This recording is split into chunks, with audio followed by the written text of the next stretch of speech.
Stephen M. Smith of Touchdown Alabama Magazine after the game. Make this your show to let your voice be heard, your thoughts be heard, your opinions be heard following Alabama Crimson Tide football live from Tuscaloosa.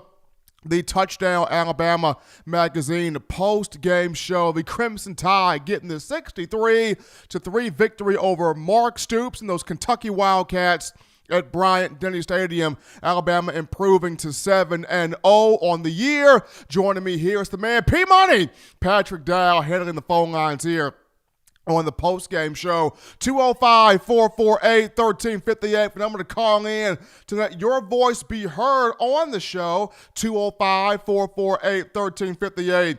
And one more time, 205-448-1358 as we are in here now for the post-game show. But, you know, the 2 weeks off that Alabama had was not a great thing. Of course, Alabama did struggle, to start this game off offensively. Defensively, it didn't hit a lot of the run fits that it was supposed to hit. But as the game wore on, Alabama got better on both sides of the football, able to get the 63-3 victory. A couple of numbers here. Mac Jones, not his best performance. The quarterback, 16 for 24 passing, 230 yards, 2 touchdowns, 1 pick, and for someone of whom was averaging 366 passing yards per game, leading the SEC prior to this matchup right here against Kentucky. This was a stat line that resembles more of a Greg McElroy or an A.J. McCarron, the 16 for 24, 230 yards, 2 touchdowns, 1 pick. I know Coach Saban talked about the interception he threw. He was trying to get the ball to one Devontae Smith, Kelvin Joseph. The Wildcats had strong coverage there on the play. Matt got a little bit greedy there, but at the end of the day, Alabama still getting the victory there. Bryce Young got a chance to play in this football game among other freshmen that Coach Saban and the Crimson Tide got a chance to put out there on the field. Bryce Young, 2 for 2 passing, 53 yards, his first career touchdown pass as an Alabama quarterback. The 5-star got that one too. Devontae Smith, so a smile there for Coach Saban as Bryce Young was able to do his thing on tonight. And I told you guys all week, watch Jace McClellan, the 4-star from Aledo, Texas. Watch this kid. He's got a gear to him, can really play. And Jace McClellan, you talk about the speed, the power, the balance, the vision. Big night tonight for that young man. I know his parents very proud of him. Jace, 10 carries, led Alabama 99 yards rushing, had 1 touchdown. Najee Harris, 13 carries for 83 yards and 2 scores. Roydell Williams and Brian Robinson each had a touchdown to their credit. And wide receiver, folks, Smitty stands alone. Devontae Smith stands alone in the Alabama football record books for career touchdown receptions with 33. He also stands alone in the SEC record books with 33 touchdown catches. Smitty, 9 receptions, a $144. And 2 touchdowns. How about Jaleel Billingsley tonight? The sophomore tight end from Chicago came in as a freshman in 2019. A lot of playmaking ability.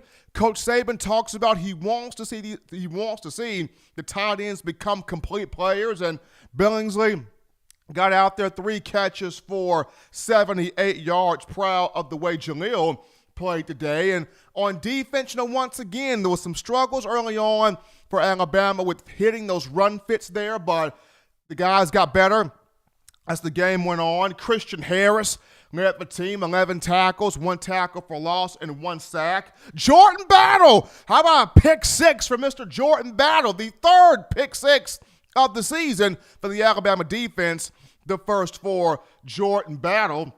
He had 5 tackles as well. There were a lot of guys in the defensive line that played well. Fidarian Mathis, good game for him. Christian Barmore starting to show you why he's a bit more of that killer guy on the defensive line. Byron Young played well. How about Big Tim Smith on the front line? Had 3 tackles, including 1 tackle for loss. Christopher Allen had a sack in the matchup. Will Anderson had a couple of quarterback hurries. So, of a defensive front, got better as the game went on. Not a whole lot of penalties in the game there for Alabama on defense. Alabama held Kentucky to 179 yards of total offense, the least it has given up all season. Kentucky only getting 179 yards of total offense. Kentucky also just 2 of 13 on third down. Alabama pitching out 11 shutout quarters since the Ole Miss game. So 11 shutout quarters for Alabama on defense since the game against Mississippi and Lane Kiffin, including a complete game shutout of Mississippi State. And what's crazy is probably the weirdest stat of the whole game, Dylan Moses' name was not called at all tonight. Not a single tackle for Dylan Moses. Not one tackle for the former 5-star from Louisiana. That's crazy. Not a single tackle for one Dylan Moses. Did not get into the stat column. But when you look at just the injury front here, I know a lot of people were asking about what's going on with Miller Forrestall. You guys enjoyed seeing Carl Tucker out there. You guys enjoyed seeing Jaleel Billingsley out there.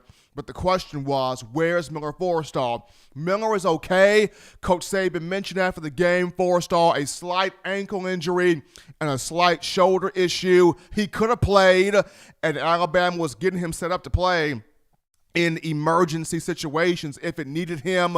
But Carl Tucker, Jaleel Billingsley took the majority of reps throughout practice this week, so did not really need Forrestall out there on the field. And then for Slade Bolden, he had a minor twisted ankle on one of the punt returns.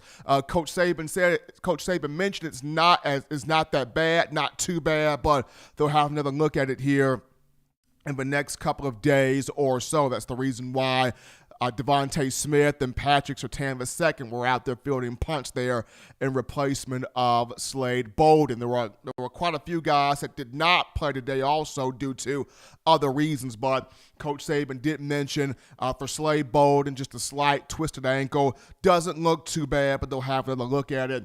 And for Miller Forrestall, a slight ankle and slight shoulder. They could have played him for emergency purposes, but chose to not push him out there in this matchup. But Alabama improving to 7-0 on the year, getting the 63-3 victory over the Kentucky Wildcats inside Bryant-Denny Stadium, getting its 6th consecutive game where it scores at least 40 points, and its second game matching Ole Miss, where it puts up a 60-point performance to beat Ole Miss earlier in the season, 63-48 inside Vaught-Hemingway Stadium in Oxford, Mississippi. So, like I mentioned, at first it was tough there, for Alabama after 2 weeks of not playing football. You had the bye week after the game against Mississippi State, and then you had the week where you were supposed to play LSU. That did not happen due to the rise in coronavirus cases. So 2 weeks off, people kind of figured that Alabama may be a bit sloppy coming back from, after 2 weeks of rest. You enter this game, did not look as sharp at all there in the first half, in the first quarter, but got better as the game went along. Alabama did on both offense and defense. I know there's a question here from Mr. Ronnie Collier, and Ronnie Collier asks, no tackle for Dylan Moses? Yes, Ronnie. Dylan Moses did not register a tackle in this game, and I got the stat sheet here pulled up, courtesy of Stat Broadcast. Not a single tackle for one Dylan Moses on the Stat Broadcast. It's crazy. He did not record a single stat here on this list. It's kind of weird here to think about that, especially when prior to the season, everybody had Dylan Moses as a guy that was going to be the not just vocal leader of the defense, but also the production leader on defense as well. And in this game, did neither of those two. We have here Cale Berry. Cale Berry writes in, I don't know I don't know. I think somebody behind him has to do better. I've seen a lot of people look for Shane Lee. Where's Shane Lee right now after the way he played last year? I know he's dropped some weight. He's gone from 246 to 240 pounds. So a lot of people are looking at, where's Shane Lee or where's Alakaho? I was thinking that, Kaho would have a lot of opportunity to do some things this year, but Kaho still primarily on special teams here. Collier writes back in, I see Dylan Moses as a second-round draft pick. Could be between second and third round at this point to me, Ronnie. Between second and third round. I mean, he came in under a lot of expectations and just has not delivered the way Tide fans would like him to. And I know Coach Saban has talked about he's healthy now, from the knee issue. And, Saban mentioned at the start of the season he needs to cut it loose, needs to play the way that we know he's capable of playing, but has not done that. Braden F. writes in, what is Moses' draft stock looking like? Well, to me, it's gone from being a top 5 to, first round guys right now between the second and third round. At this point, to me, definitely third round when you look at one Dylan Moses. Roll Tide and Rise Up writes in, don't know exactly, but the way he has played this season, it is not good. And just continuing the conversation of the Dylan Moses draft stock at this point, I would have him third round in my book here. Braden F. writes in, do you think Moses will be good here in the NFL? He could be.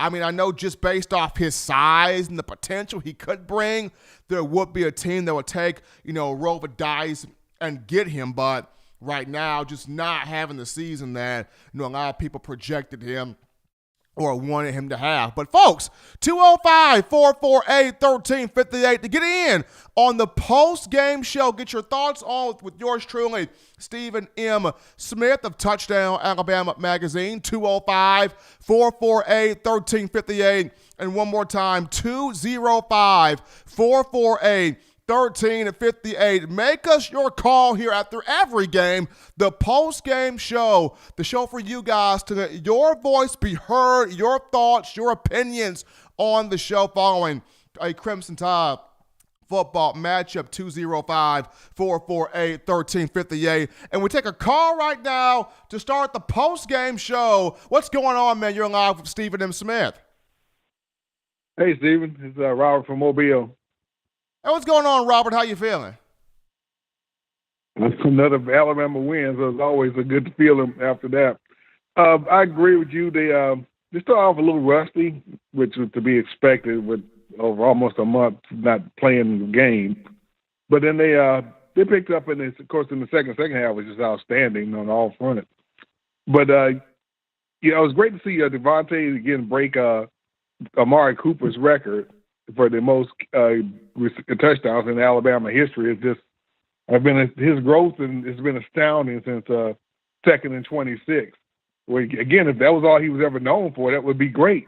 But now the guy's top second and 26 off with the most touchdown in Alabama history. He's going to go be an Alabama legend for the rest of his life as far as greatness goes. Hopefully, he'll carry that on the next level into the NFL.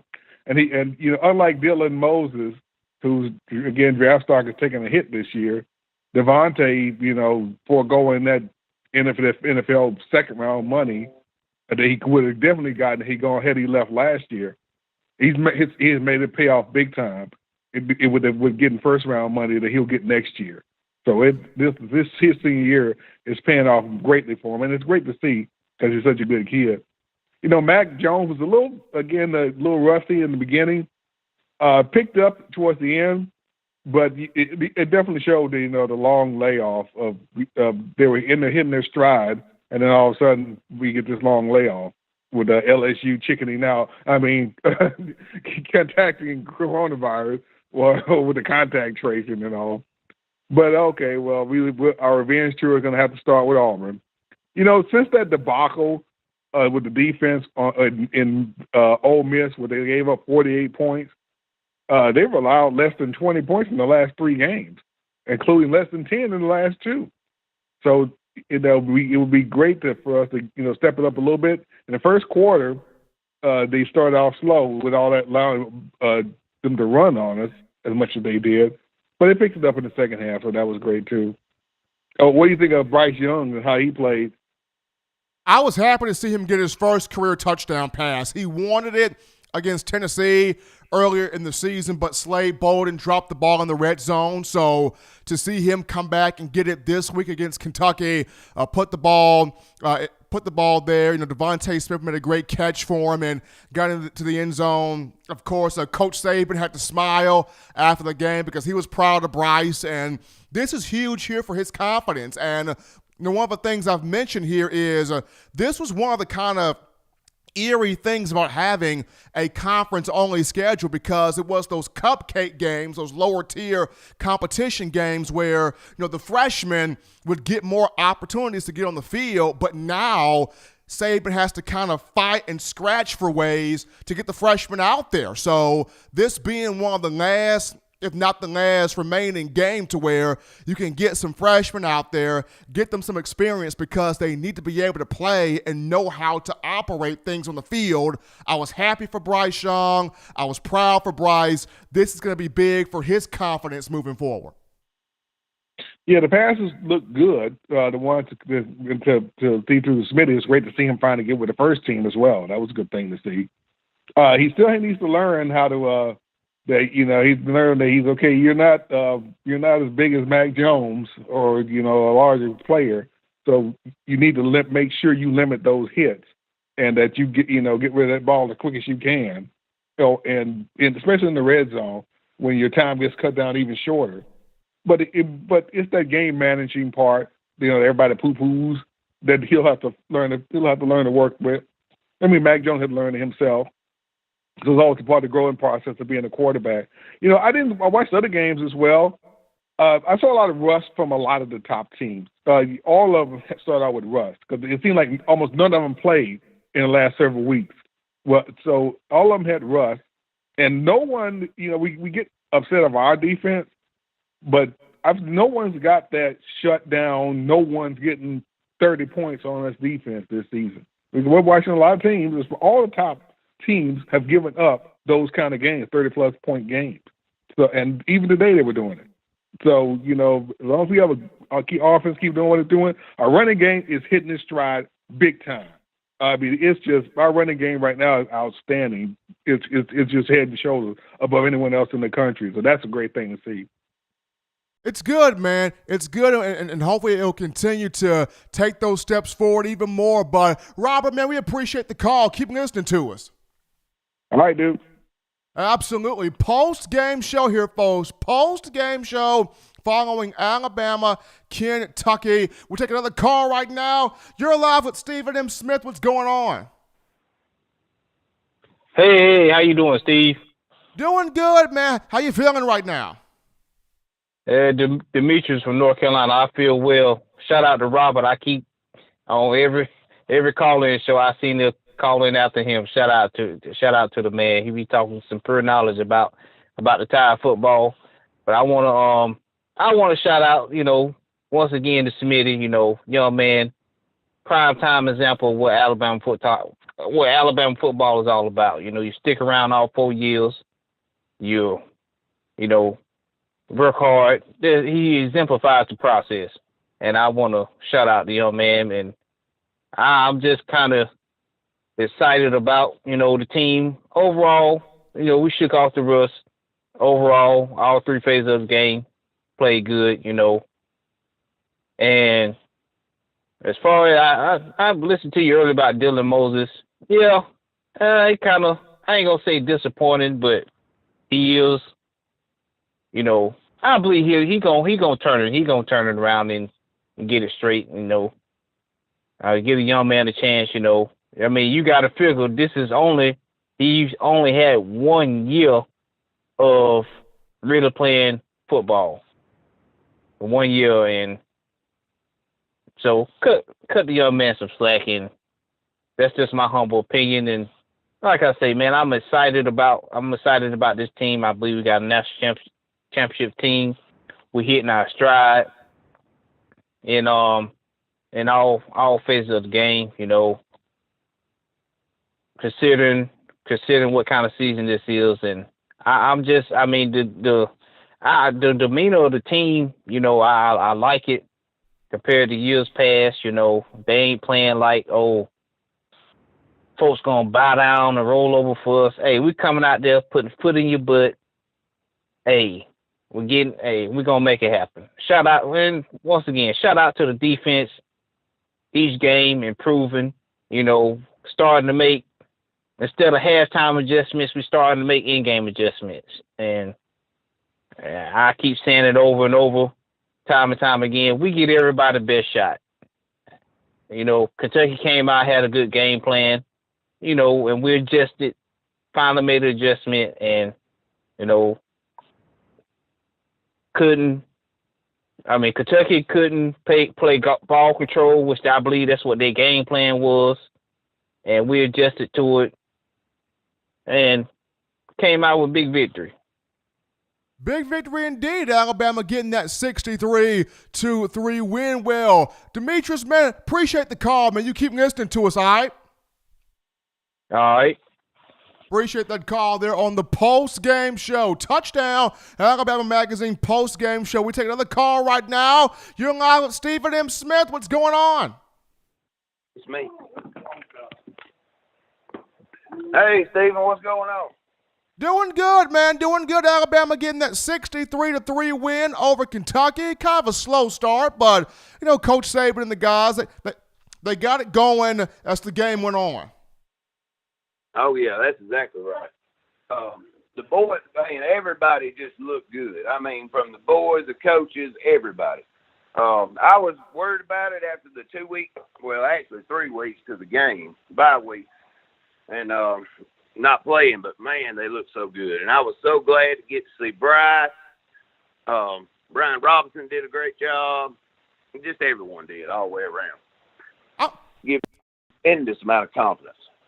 I mean, absolutely. And I know there were a lot of people kind of concerned about the depth of the talent at running back, especially, after Najee Harris. But watching Roydell Williams and then watching Chase McClellan and the talent both of those two young men have, Alabama is set. Alabama is set at the running back position for years to come. I spoke all week about watch McClellan from Aledo, Texas. That kid's got some gear to him, and we saw it tonight. Oh, yeah, you're exactly right. He is a beast.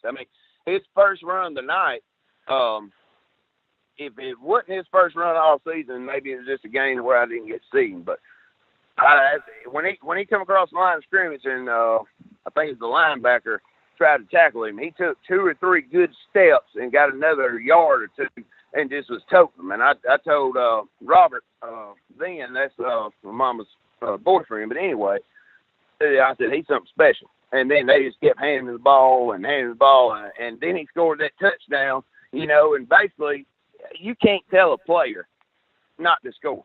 But I think Saban didn't want to run the score up on Stoops. But, just handing the ball, it's 4th and 5, down there on, the 15? And 4th and 5, yes.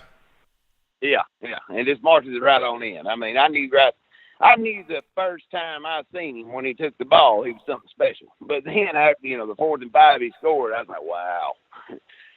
And, we need running backs. Of course, everybody wants to have great running backs, but, I like them when they hit the hole and they just keep going and pushing people forward and keep toting them along. You got something there. Alabama got 2 really good guys on the horizon here in the program, in Chase McClellan and Roydell Williams. Appreciate the call, man. Keep listening to us. Oh, yeah, and I'm so proud of Devontae. He broke the record, and I just hope he just keeps on stacking it on. Absolutely. Thanks for the call right there. Devontae Smith stands alone. Greatest in Alabama history, greatest in SEC history. Alabama got the run game going. Offensive line played well. A lot of positive things tonight. Coach Saban sat there and mentioned you get a chance to play a lot of guys, a lot of young players. Of the freshmen offensively, Bryce Young was out there.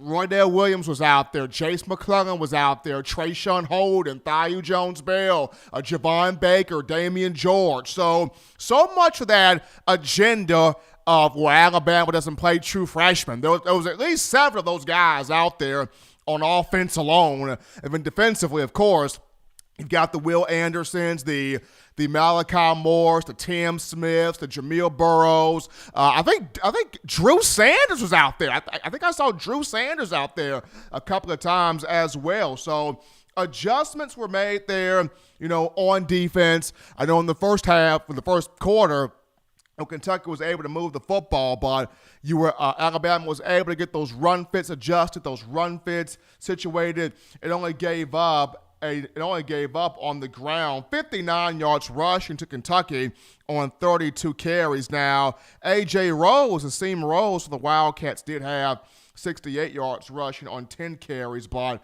I mean, like I said, most of that came there in the first half, or the first half as Alabama was trying to figure some things out there. But at the end of the day, this is an Alabama defense that has pitched 11 shutout quarters since the Ole Miss game, 11, including the complete game shutout of Mississippi State. We take another call right now. You are live on the post-game show with Stephen M. Smith. What's going on? Stephen, what's going on tonight? What's happening with you, man? I'm doing good. My girlfriend was driving. She had to stop, so I thought I'd call the show. I'm riding shotgun tonight. She said I made a fool out of myself when I was talking smack to Battle when he made that interception. I was at the wall, baby. That defense fired me up. Oh, man. No, Wagon, no. Well, listen. Mr. Bias don't want me to repeat what I said or what Battle said, so we better just sweep that up under the carpet. Absolutely. But it was a good play there for Jordan Battle. He got his first career pick six, and Alabama with 3 of those on the season. And, like I mentioned, for a lot of us out there, we felt like, okay, Alabama hasn't played football in 2 weekends, and they came out there a little bit rusty, but they cleaned things up. Saban got the guys going. Devontae Smith got the record. We saw some freshmen running back make plays, and, Bryce Young got his first touchdown. So, all in all, pretty good show there. Hey, I see everybody in the chat. Roll Tide and rise up. He said, tell it, Waylon. I can't tell it, Roll Tide. You have to call me on the phone. But anyway, I'll tell you what, it's Auburn week. Auburn game means a lot to us. Goes back to Coach Bryant in 315. I've said it so many times. We want to take them apart this next week like they didn't even get off the bus. That's what I'm waiting for. Good Lord's willing, I'll be there. I'll try to find you. It was just one of them quick things this week. I didn't know if I was going to go or not, but good Lord's willing, there's good weather. We're going to make it there next week. Ain't nothing like being in Bryant-Denny and beating the tar out of the Auburn Tigers. Absolutely, Waylon. Most definitely, man. We appreciate the call. You take care. Take it easy, man. All right, we're going to get back on the road. Everybody in the chat, y'all looking good. Stephen, y'all have a great weekend. I'll see y'all. We're going to do the show on Wednesday. Is that correct? We're doing the show we're going to do the show on Monday. We'll do the show on Monday unless something changes. Okay, we're not going to do it on Wednesday. All right, then. I'll see y'all Monday then. Y'all be good. See you later, Stephen. Bye-bye. Appreciate that coming from Wayne, and I believe we're going to go on Monday. We should go on Monday, but if anything changes, definitely we'll let you guys know from there. But we're on the post-game show. The post-game show, Touchdown, Alabama Magazine, yours truly, Stephen Smith, the man, P-Money, Patrick Dowd, handling the phone lines, 205-448-1358, and I'm going to call in to let your voice be heard on the show, 205-448-1358, and one more time, 205-448-1358 to get in here on the post-game show, wanting your thoughts, your opinions, your viewpoint, your passion on the game that was Alabama-Kentucky.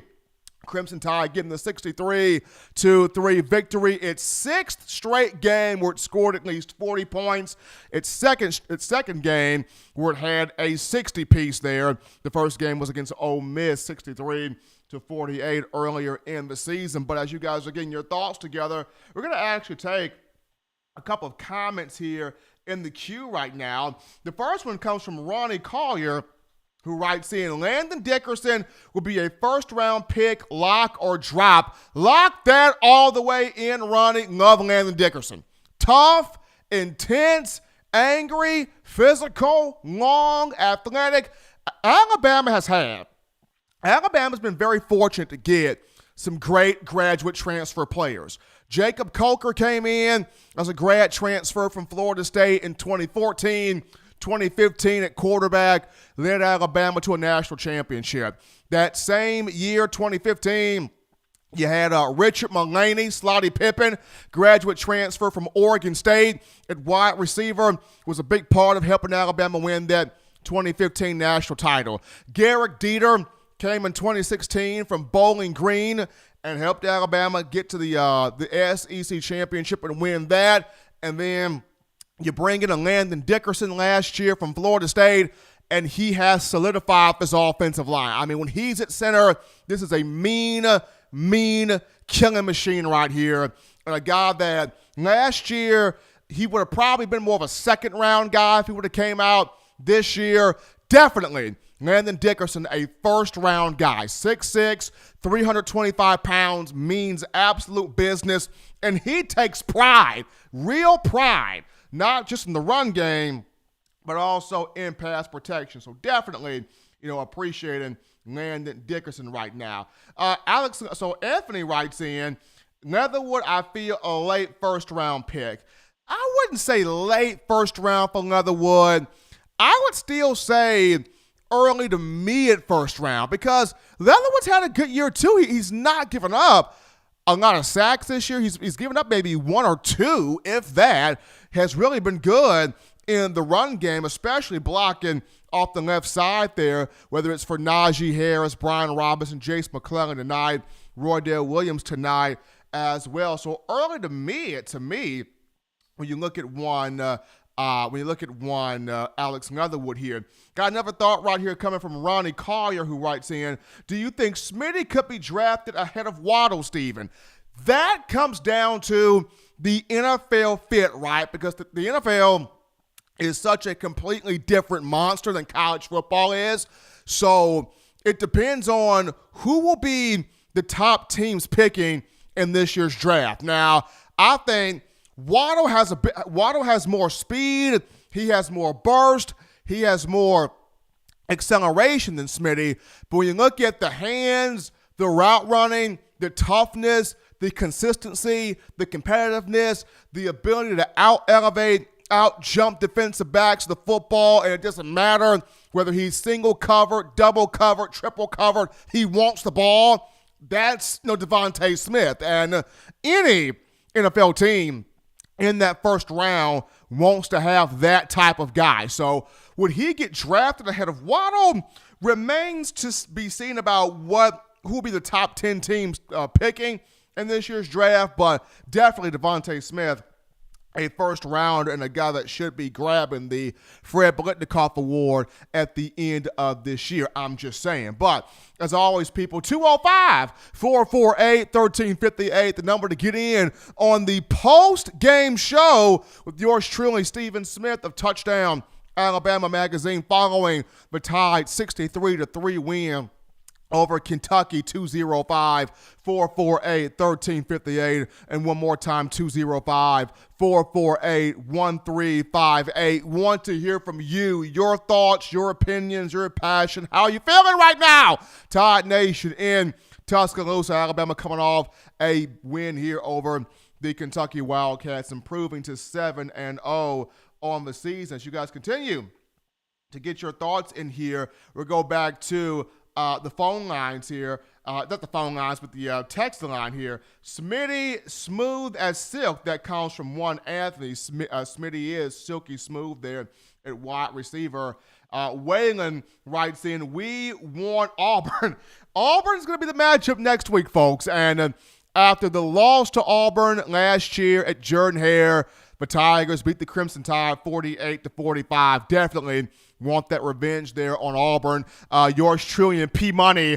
Me and Pat Dow were at that game last year, and Pat is already shaking his hand at me in the studio. Pat knows what happened. Of course, Pat, at least for you, you were not on the field, Pat, when, Joseph Bolovis missed the field goal at the end. I was right there on the field when that happened. I mean, me and Joe B locked souls. Like, we locked eyes on the field when, unfortunately, that field goal was missed. But this time around, the game will be played in Tuscaloosa. So Alabama looking forward to trying to get this win here over Auburn in kind of in a rematch game from last season. But as always, people, 205-448-1358. That is the number to call in to get in on the post-game show, 205-448-1358.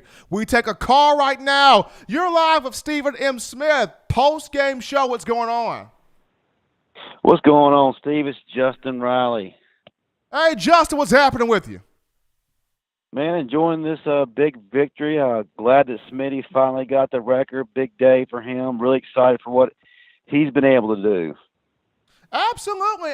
And it's crazy how, and I always talk about this, Devontae Smith came in with Jerry Jeudy and Henry Ruggs III. And a lot of people put credit toward Ruggs and Jeudy, and rightfully so. Both of those guys were great, phenomenal wide receivers. But no one spoke a lot about Smitty, and I just constantly remember in 2017, I'm at the open practice in August in the summer. It's about 98 degrees with a heat index of 104. I'm wearing black pants. I don't know what possessed me to wear black pants, but I'm wearing black pants in 98-degree heat, and I'm out there talking with Cam Sims, and I'm like, Cam, check this out, man. If Calvin Ridley was not open on this play, who do you trust to get the ball to? And so many receivers walked past Cam Sims. He does not acknowledge those guys. The guy takes me by the hand, walks me over to Devontae Smith on the opposite side of the field, and goes, Steven, that's the guy right there. Tay, that's him. And I'm wondering in the back of my mind, is Cam Sims messing with me?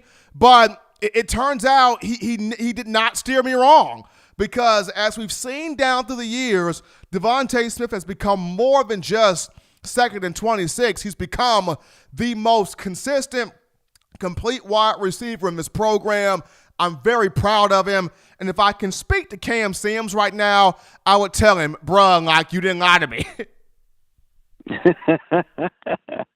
Absolutely. It's real funny. Yeah, you're absolutely right. That receiver class, even though he's doing amazing things right now, he just was overlooked, and now he's become the lead dog. He has improved all phases of his game, and right now he's rated the number 6 player overall in the 2021 NFL draft. So Devontae is definitely worthy of all these accolades. It's just amazing seeing how his career is unfolding. I do have a question, though. I love what's going on with Devontae, but I'm still waiting to see who that second receiver is going to be, who's going to do some big things to where if Devontae gets slowed down, they'll be able to pick up the slack. Well, Javon Baker got on the field tonight. He was out there for much of the second half, and I was wondering as to why Coach Saban did not let Bryce Young continue to throw the football to at least get Baker some touches right there, because he was out there. He was out there. Trayshawn Holden was out there. Thaiu Jones-Bell was out there. So, I mean, I know Saban did not want to get guys hurt, and you want to continue to take the air out of the ball. But I just would have loved to have seen Coach Saban put that ball in the hands of Bryce Young and say, let's see what you can do out here, throwing this football. Because he had a touchdown pass there to Devontae Smith, which was really good. But I would have really wanted to have seen Young target Javon Baker some in that game, because he was out there. But with the way Jaleel Billingsley played at tight end, 3 catches for 78 yards, he may be the guy that can do some stretching a little bit there with the opportunity that he got and took advantage of. Right. I agree with you completely. I was really hoping to see some more targets out of the young wide receivers. Kind of scratching my head as to why Saban with a full quarter with those guys didn't try to utilize it. Although we did get to see Jace McClellan, who, you called it, had a big game. Kid is a stud. kid is a flat-out stud, and came late in that 2020 recruiting cycle, was an Oklahoma pledge for almost 2 years, and I said this all week, the last guy that came on late in the recruiting cycle that burst onto the scene against Kentucky and ended up being a fan favorite, a national champion, and a first-round pick. That guy was Josh Jacobs back in 2016, and we saw it tonight. With McClellan in the fourth quarter. 10 carries, 99 yards, a touchdown there in the fourth quarter. Really proud of him. He and Roydell Williams will be two really good backs for years to come. Oh, I can't agree more. I'm really excited about what the future holds with those two backs, man. It's going to be incredible. Absolutely. And just one final thought here on my end to you, Justin, was the second team offensive line. Give them a hand. Second team offensive line went out there, and the second team group played well. Chris Owens was out there. Damian George was out there. I think Tommy Brown was out there. So that second team group went out there, and they actually did pretty well. I was pretty excited about that because early in the season, it just didn't look like they were quite ready for prime time yet. But obviously, there's been a great maturation process, and they just look like a completely different offensive line. They really look like they can step in right now and play. So really excited to see that growth from that young offensive line.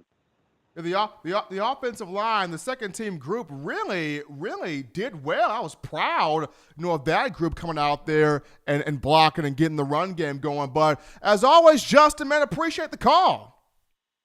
Same here, man. Had a great time. Thanks for taking my call. Absolutely. We got the post-game show going on right now, folks. Post-game show. Get in here, 205-448-1358. The number to call in to talk your Crimson Tide, 205-448-1358. And one more time, 205-448-1358, talking Alabama football following the 63-3 victory here over Kentucky. Alabama, the sixth straight game, it's put up at least 40 points. The second time, it's put up a 60-piece on an opponent. Did that first and foremost against Ole Miss prior to Kentucky. Like I mentioned, that there were a lot of positive things that happened tonight. I know in the start of the game early on was some struggles there for Alabama with the long 2-week layoff there, both offensively and defensively. But the team got better as the game went on. You saw a lot of young guys take the field. You saw Bryce Young, his first career touchdown pass. That was special. Devontae Smith grabbing the record there for Alabama history and SEC history. Also, Devontae Smith with his 9 catches, he moves into being fourth all-time, if I'm not mistaken, fourth all-time for career receptions. He entered the game being fifth all-time with 174. Julio Jones was ahead of him at 179 with Smitty's 9 receptions on the day. He now moves ahead of Julio Jones for fourth all-time for career receptions in Alabama football history. So big ups there to one Devontae Smith in that regard as well. The offensive line had a good showing tonight. The running backs, the young guys, McClellan, Roydell Williams played well. Najee Harris, another game where he had over 100 yards from scrimmage, had 83 yards rushing, I believe 27 yards receiving, if I'm not mistaken. Yes, 27 yards receiving. So another game, over 100 yards from scrimmage there for one Najee Harris there for the Crimson Tide. Continuing here with the phone lines, not the phone lines, but the chat line here. We got a thought from one Ronnie Collier, a locker drop thought right here. If Mac Jones wins the Heisman, he would surpass Trevor Lawrence for the number 1 overall pick. Lock or drop there. Ooh, that's tough. That's tough. If Mac wins the Heisman, he would surpass Trevor Lawrence for the number 1 overall pick in the draft. I still slightly don't see that happening. Don't see it happening, even if Mac wins the Heisman. Just because of the fact that people look at Trevor Lawrence as a huge talent, huge passing talent here for the NFL. But even with how good Trevor is, Justin Fields is pretty darn good himself. So that number one overall spot between Justin Fields and Trevor Lawrence, that's going to be up in the air here as we continue to forge toward the upcoming NFL draft. Still see Mac Jones as a first rounder, though. But even if he was to win the Heisman, I would go with Trevor Lawrence still there being the number one pick. Appreciating there. Senator Hines dropping to the chat line. Senator Hines has made it into the chat line here. Let's see here. We got a thought from Waylon that said Najee gave the Derrick Henry stiff arm there.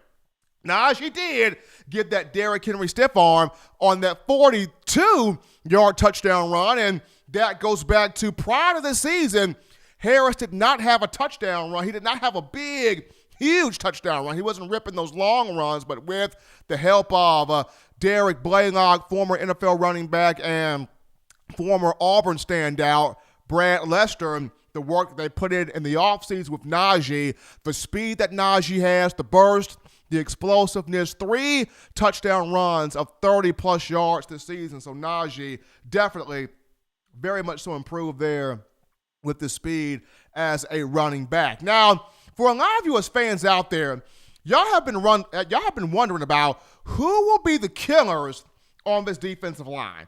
Who would be the killers on this front group? Who would be the gorillas? Who would be the cold, hard criminals on this Alabama defensive front? Now, in this game, you start to see Christian Barmore show he's a cold, hard killer.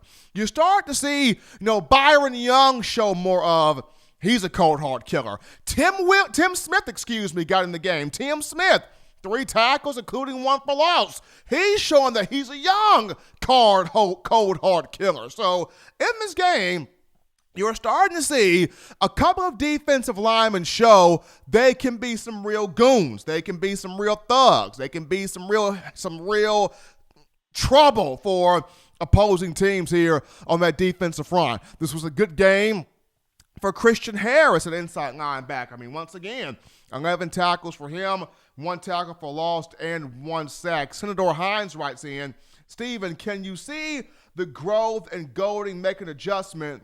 I think he's almost got it. He's closing in. Pete Golding is closing in. What I want to see him do a bit more, though, is those run fits. Initially getting those run fits in there. That's where he's kind of still lacking at that, because there are moments where Alabama will start a game not fitting the run correctly or not really following the eyes of the football. Today, as the game went on, it got a lot better with that. So if Golding can continue to fit those run defenses a bit more, it will be a bit better for him. Now, the third down defense was actually good. I mean, the third down defense, Kentucky only converted 2 of 13 third down. So third down defense was solid here for the Tide. And once again, since the Ole Miss game, they're looking at the 11 shutout quarters here. They are young. Now, they are college football athletes. I'm not referring to these young guys as thugs at all. They are young college football athletes. I'm saying for the Alabama football fans out there, what I'm referring to it as is you want to see more guys play with that dog mentality on that defensive line, right? You want to see more guys with that dog mentality, with that toughness, with that competitiveness, with that fire and that edge on the defensive line, on the defensive front. I'm not saying that they are thugs, and I'm not saying that they're thugs in terms of being young men. Absolutely not. I'm saying the play on the field. The play on the field here. Play on the field being that monsters on the field type of ordeal. But we take a call right now on the show. You're live on the post-game show. What's going on? What's going on, Steven? It's your boy Senator Hines. What's going on? What's happening with you, man? What's going on? Nothing much, man. Just pleased with what I saw tonight. Not necessarily the first quarter defense. I felt like our defense came out kind of flat, but I was kind of expecting it. Still didn't see the intensity from the inside linebackers with the gap filling, run gap filling on especially the inside run, Steven. And then early on our edges, we couldn't contain the edges, and you saw a lot of defensive backs making tackles close to the line of scrimmage, which is not a good sign all the time. You know, you glad to have defensive backs that can come up and make those plays, but you don't want to get them into that mindset like that's their primary responsibility, especially against a team that can, you know, pull it out and just toss it over your head like Kentucky usually likes to do. Fortunately enough, I think our zone defensive scheme worked to our advantage early on to kind of slow things down, and then we were able to put pressure on them. But overall, man, I think we're getting it. We're getting it now. I honestly think Pete Golden is taking some lumps and bruises along the way.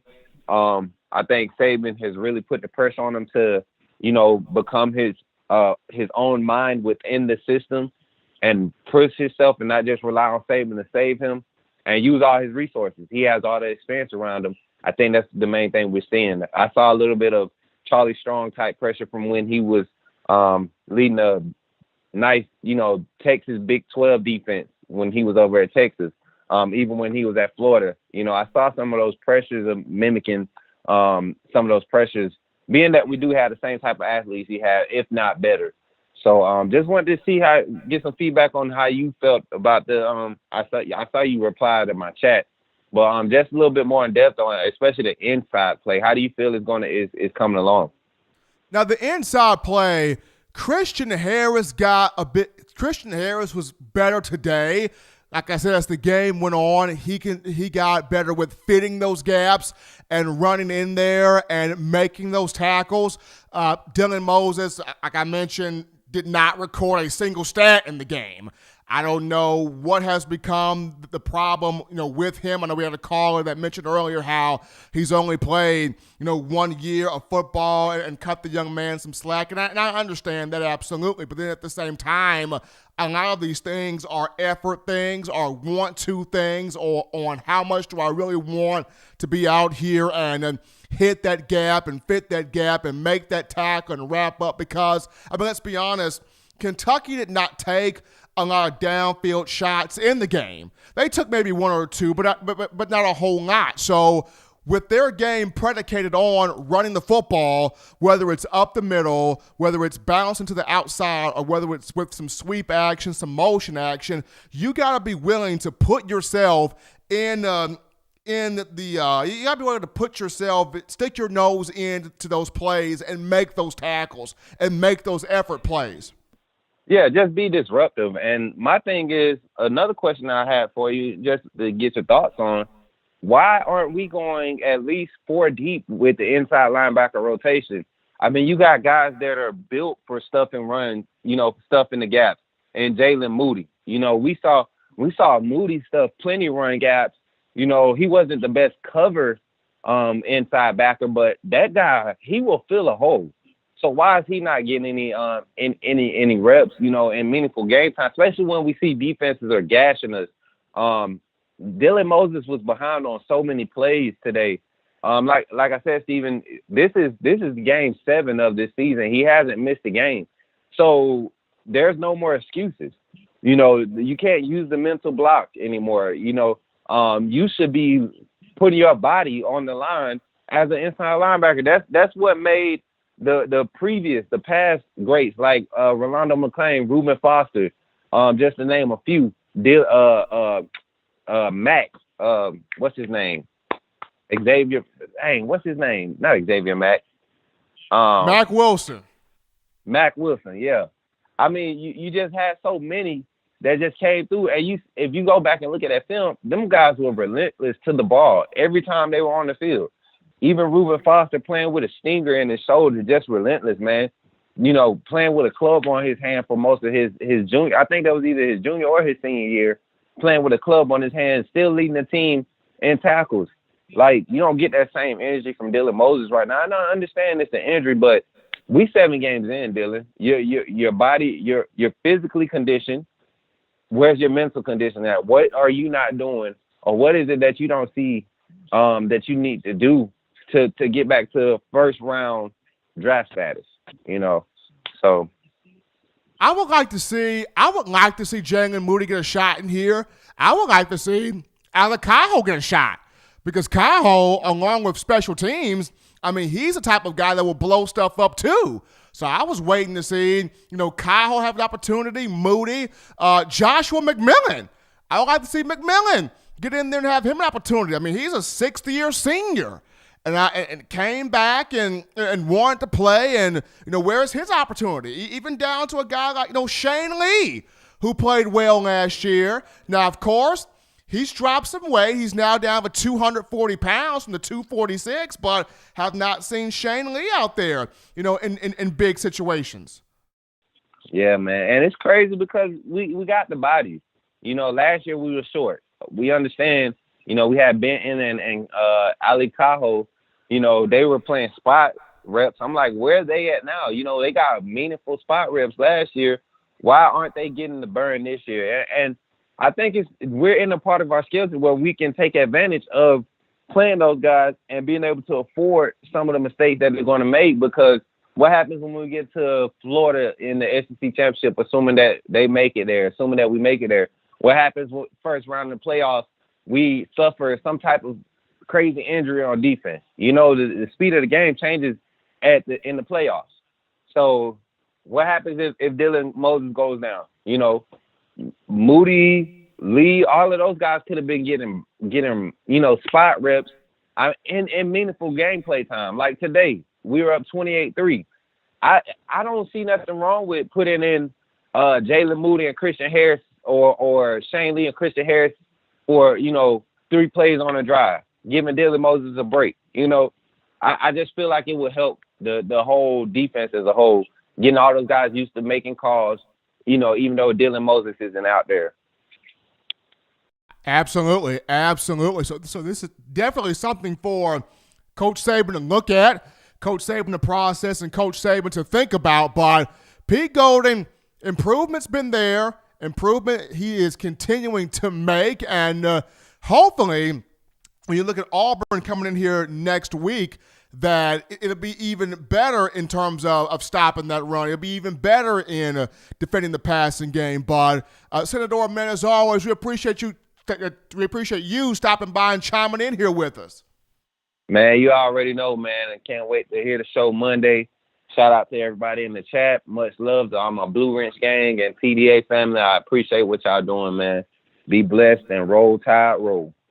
Absolutely. I was Senator checking in here on the Postgame Show. Well, folks, Postgame Show with yours truly, Stephen M. Smith, Alabama getting the 63-3 win over Kentucky. We'll take a call right now. You are live on the show. What's going on? Hey, Stephen. This is Rich again from Roanoke.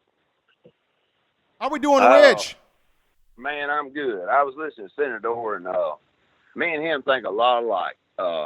I've been listening to the show, and, Dylan Moses, he definitely needs to step up, because it's just like the running backs that we put in the game. I mean, there's someone there to take your spot if need be. And he had a bad injury. I've had some as well. I broke my back when I was 16. I tore my rotator cuff. And sometimes it takes maybe a hit or something in between your ears to get you back going. And maybe that's what Dylan needs, because he's a special player. But he is not – I don't know what he needs to do to put himself back to what he used to be. But he definitely needs to step up. Because, Patrick Surtain can call our defense fine, and he is sitting there supposed to be our leader. And he's not tackling the way he should. I'm very disappointed in him. Don't get me wrong. I love Dylan Moses as a player. But I don't know what he needs to do. What do you think he needs to do, Stephen, to get back to what he used to be? He's got to find some type of fire. He's got to find some type of fire. He needs to he probably needs to get on the phone and call a lot of these former Alabama linebackers, whether he needs to call Reggie Ragland or call Reuben Foster or call Mack Wilson or call Rashaan Evans. He needs to pick up the phone and call one of these former linebackers and have a conversation with them, or at least, Coach Saban may need to call one of these guys down here and have a conversation with Dylan, because the talent's there.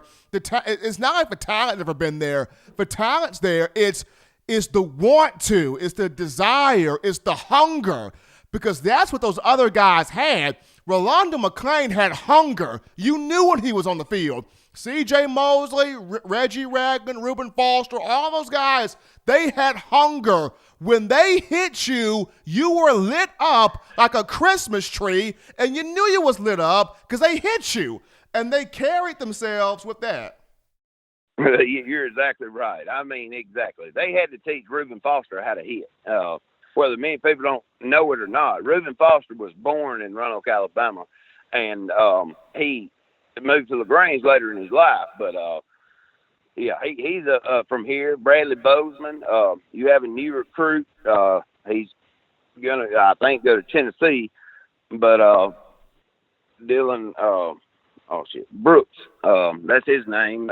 Stacy Brooks is his daddy.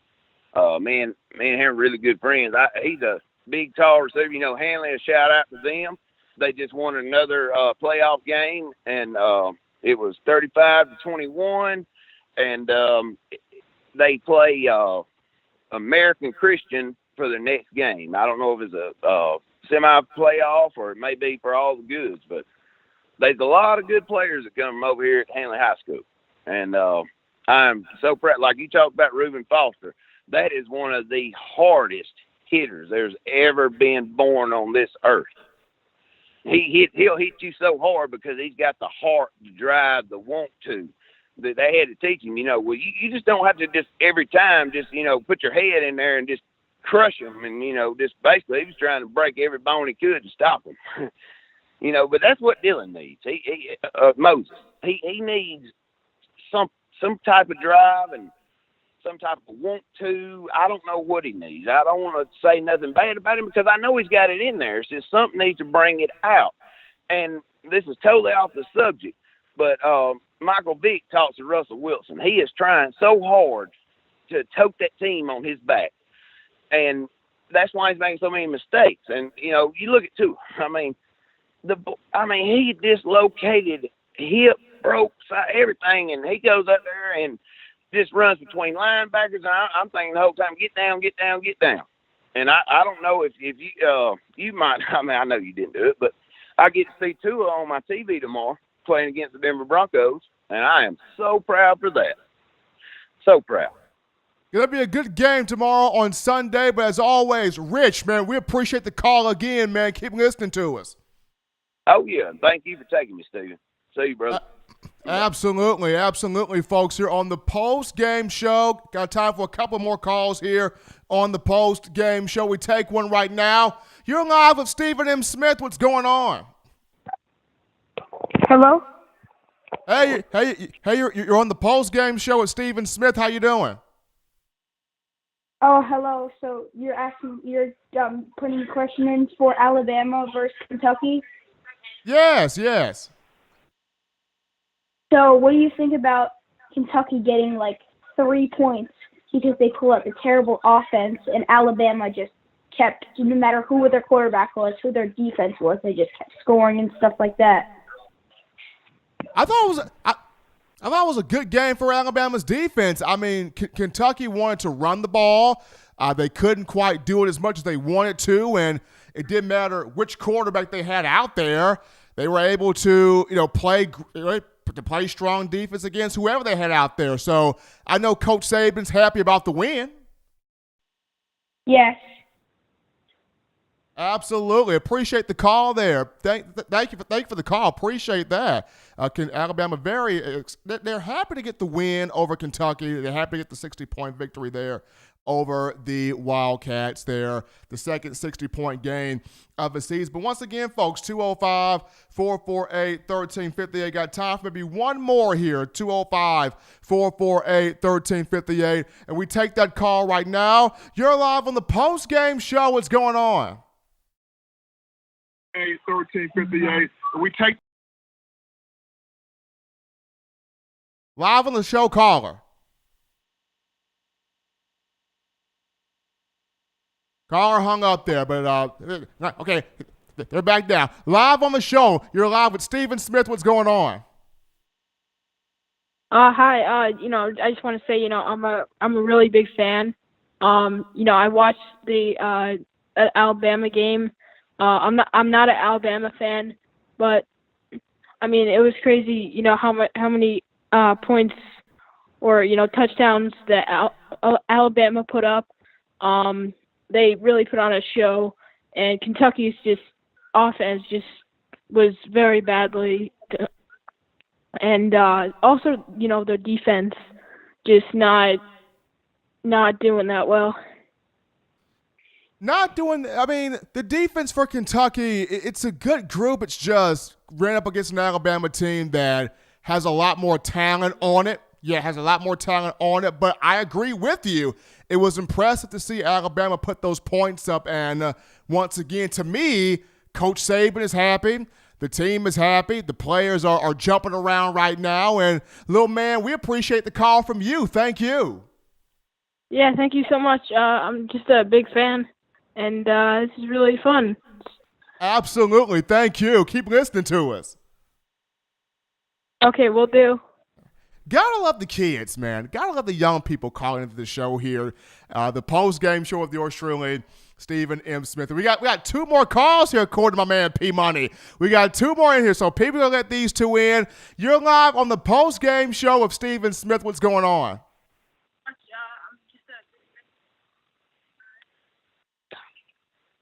Hello? Live on the show, caller.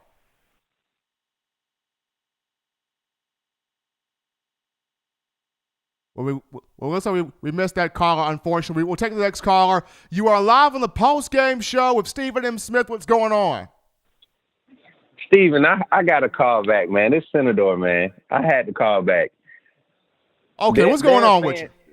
There are fans in the group chat right now, or in the chat right now, talking trash about, Dylan Moses ain't never been that dude. Dylan Moses. Y'all better go back to 2018, 2017, and look at Dylan Moses' film at Alabama. Not coming into Alabama. Look at his film when he played amongst all that talent as a freshman and a sophomore in 2017, 2018, and tell me that dude ain't. Before his injury, that man was the top linebacker in the nation before his injury. This man was. I think the difference between now Dylan and before injury Dylan is the fact I think he's allowed a lot of that outside noise get into his head, and how everybody just kept highlighting Dylan was the play caller. Dylan made the adjustment. Dylan did this. Well, I think he's come back and took too much of that and made it bigger than what it was, because Dylan, last year when you weren't able to be out there, these guys gained this experience. So now you coming back and trying to, put as much talk into it or put as much direction into it, that's what's slowing you down. You got to be able to trust your teammates, that defense that's surrounding you. It's two true freshmen on defense right now that have plenty of veteran leadership around them, plenty of people around them that had meaningful snaps last year, plenty of snaps. Dylan, don't stop trying to put all that pressure on you. You don't have to make all the calls. There's a inside linebacker that actually played your spot last year and had to go through those growing pains. Now both of y'all should be able to just let loose, because he's got just as much experience and just as much game experience in that defense with the same defensive coordinator. By the way, Dylan didn't have Pete Golden his first year starting at inside linebacker. So Dylan is just now learning this new whatever adjustments Pete Golden is bringing to the table, because last year he didn't play as when Pete Golden was the defensive coordinator for his first year. So I think a lot of people just need to kind of really, really realize what we as fans are tripping about. Like, man, you put on this show pre-injury, then you came back Missouri game and you showed us like you was back. But ever since that game, you just kind of you taking on this mentality like you got to look out for everybody else. No, Dylan, this is your career. You playing for at the end of the day. You got to be able to do your job. So that's my take on it, man. I had to come in and reply, not reply, but just address it.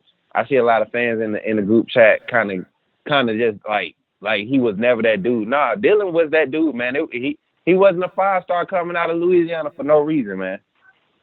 And that's what I got to say about that, Steven. Appreciate the fire there coming from Senator, jumping back into the call there, man. Appreciate you, man. Have a good one.